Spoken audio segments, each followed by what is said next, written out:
岡義恵さん当時14歳、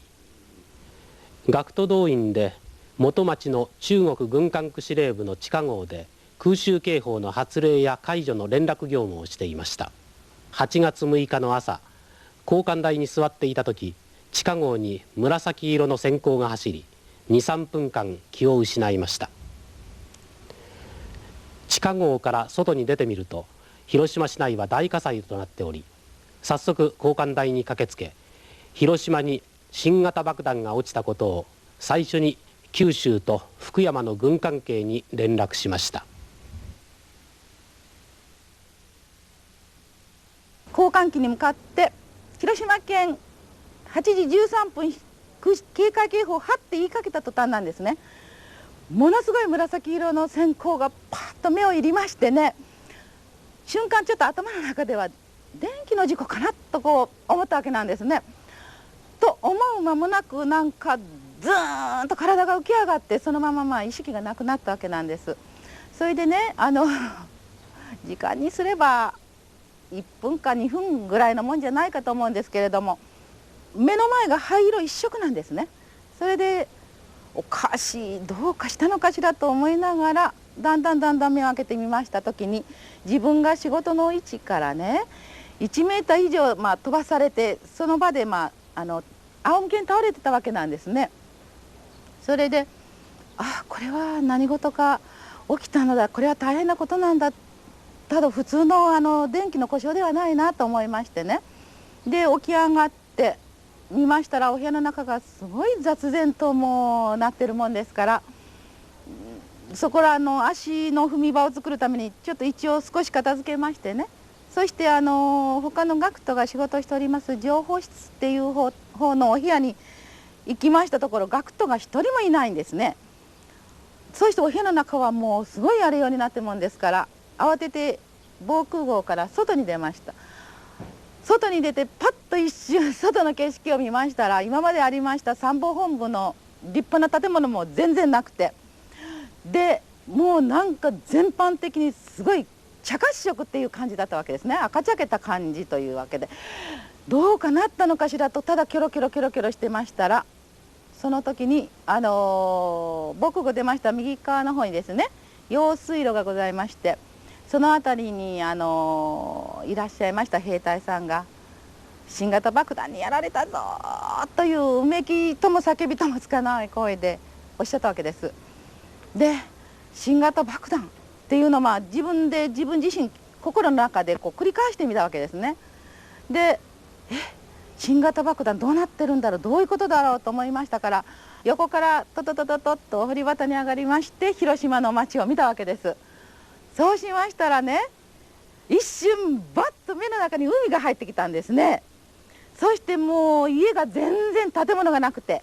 赤茶一色のもう瓦礫の街という風景で、似島がですねもう目の前にパッとそびてたわけなんです。でもう愕然としましてね、なんかもう血が引く思いって言いますか、頭から血がズーンと下がるような思いがしましてね、これは大変だ、広島がやられた、広島がやられた、広島がやられたと心の中で思いましたけれども、周りにはねあんまり元気な方はいらっしゃらないわけなんです。もううめいてらっしゃる方とか誰かわけのわからない方ばかりで、私はそこにあります電話機の倒れたのを起こしましてね、で手当たり次第に回して、で一番初めに出てくださった方に「大変です」って言ったわけなんですね。それは最初に出た相手はどちらだったんですか？その方が福山の司令部のいわゆるそのお名前は後で分かったんですけども、福山司令部の小川さんとおっしゃる当時一等兵の方だったらしいんですね。で私はもうシャレムにもう出られた方に「大変です、広島がやられました」と言ったんですね。そしたら「何師団がやられたのか」とおっしゃったわけです。割れるような声でね。で「いいえ、広島全滅です」って言ったんです。思わず「何?」って割れるような声でおっしゃったわけですね。それでそうこうしてましたら、もうこの防空壕の上にですね、当時飛行機が空襲に広島へ参りましてもね、軍関係のここに防空壕があるっていうことがわからないために、ごまかすためにもう草ぼうぼう2メーターぐらいの草が生えております。でそれに飛び火いたしましてね、どこからかでパチパチパチーとこうはぜるんですね。そして火とともに風が起きるんです。で防空壕の中にゴーという音とともにね、熱い風がゴーゴー入ってきましてね、私はもう火がつきましたからここを出ますって言ったんです。その連絡した兵隊さんにですね。そしたら兵隊さんが「頑張ってください、しっかり頑張ってしっかりしてね」とか言われて、それでこの防空壕をね後にしたようなわけなんです。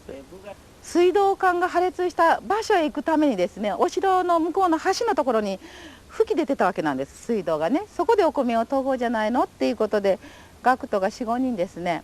ここからずっとバケツを持ってね、行く時に兵隊さんの罪人を入れる、もうそれはとってもなんて言います、堅固なね牢があったんです。でそこにまさかその外人の捕虜が入ってるとは私たちは知らなかったわけです。あそこはもう重衛曹で、いわゆる軍法会議に回される前の人があそこでいるんだっていうぐらいのことで、でその日ですから、そういう堅固な建物ですからね、全然やけどしてないわけです。で崩れた中から入れてきたんではないかと思うんですけれども、いわゆる私たちには珍しい海水パンツ式のね、その当時あの頃日本人はまだそういう海水パンツ式のような下着は身につけませんでしたからね。でね、上目遣いに私たちの方をじーっと見てましたけど、私たちはムシムシとか言ってね、もう見ないで見ないで通ろうとかいうふうにして学徒ですからもうずっと通ったんですが、お水をなみなみとバケツにみんな継ぎまして、帰る時に前を通りましたら「ウォーターウォーター」って言ったわけなんです。お水くださいって言ったんだろうと思うんですけど、私たちのねみんな友達とか同胞がみんなこれだけ苦しんでるのに敵国の人にお水なんかやれないよとか言ってみんな言いながらですね、ちょっぴり心の中ではちょっとかわいそうだなとは思いましたけどね、もうみんな無視してそこをもうお水を持って通り過ぎたんですよね。ちょうどその私たちの交代の番に当たっておりました学徒が大本営の前で朝礼の後ですね、なんか竹槍訓練が長引いてたみたいなんですね。で竹槍を持ったまま即死した、同級生もおりますし、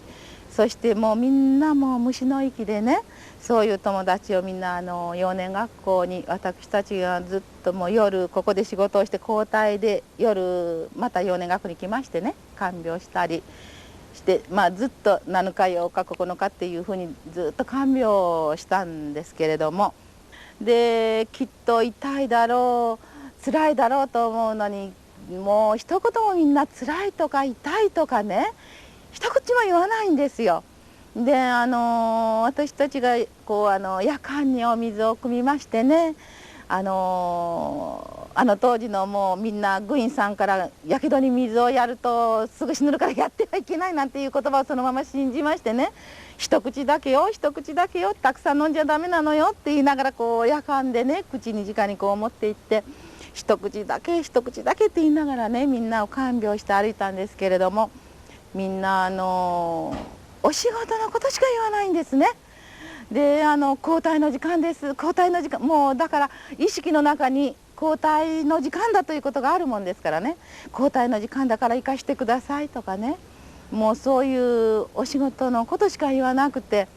もう私たちも本当にねもう看病しながらとてもつらかったんです。兄が2人おりまして、その兄がですねいまだに胸が痛いのは亡くなります時にね、もう本当に気力もないのに、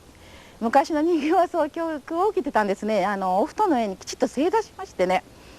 天皇陛下万歳っていうのを叫びましてね、お父さんお母さんお世話になりましたって言って亡くなりました。で当時19歳でね、そういうふうな立派な死に方をするっていう人はね、